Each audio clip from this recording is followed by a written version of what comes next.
Tina, in closing, how has public participation been assessed in the development of green hydrogen projects within the Namakwa District Municipality?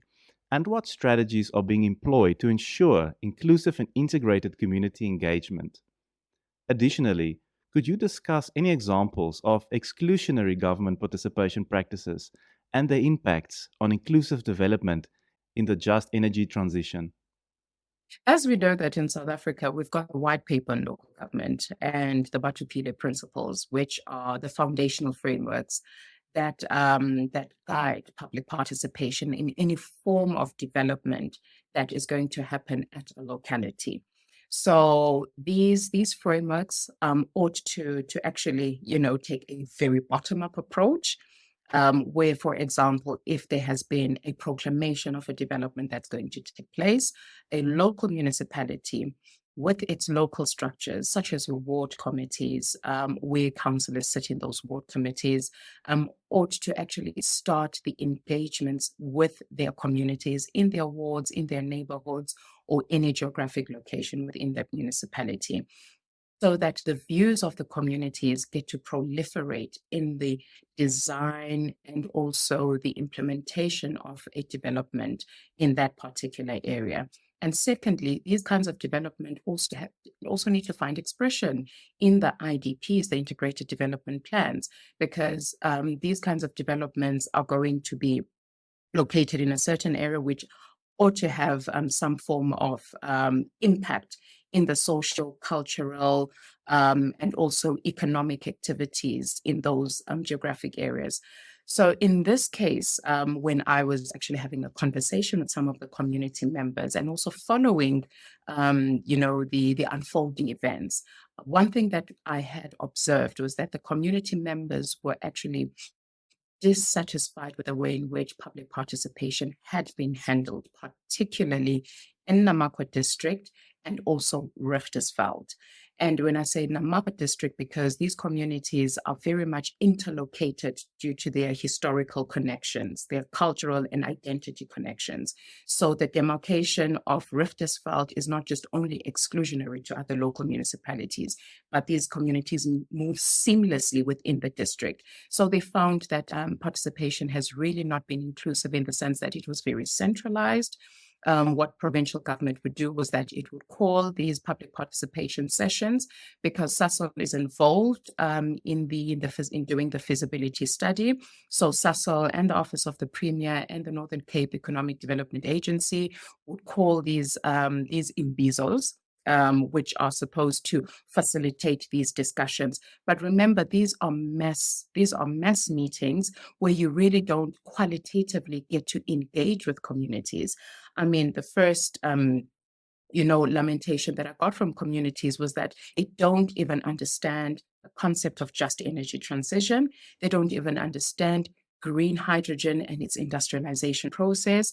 They don't really understand what kind of skills or future skills they have to start preparing and how can they actually even participate in educational program that can enhance these skills so that the local communities and also the younger generation could participate economically. So it's these concepts where you will find that meaningful deliberative participation could actually play a significant role in working with your communities in a development such as this one. So I found that to be quite problematic in that sense because it seemed like it was a tick box exercise. And then secondly, with the conflicts that had arisen about the acquisition of land at Bochobey, because that is land that belongs to a community property association, because it was land that was given back to the Richtersveld community after the land claim from Alexco diamond mining. So therefore, that land communities feel very much insecure that they don't want to start giving away land that they just recently acquired post 1994 back to another industrial activity that really doesn't show like substantial beneficiation and ownership into the way in which these economic activities are going to unfold. So they are very skeptical about that. and they are really not very clear in terms of how much beneficiation will really go back into these communities and how substantial is this beneficiation. So those conflicts had arisen, and I think through deliberative forms of participation, these fears could have been allayed, more negotiation could have taken place, and greater understanding would have been transplanted to these communities so that they don't actually get these concerns. So therefore, I think that when it comes to participation, really, this has been lacking. And some of the exclusionary ways in which participation has also happened is that I sense that there's quite a lot of politics that have been brewing in this community, because one of the things that these communities have told me during the research was that they were very selective in the way in which they would invite people to participate in these imbizos. And what they had also observed is that people who participated were people who are known from the community, who were supporters of the ruling party, the majority.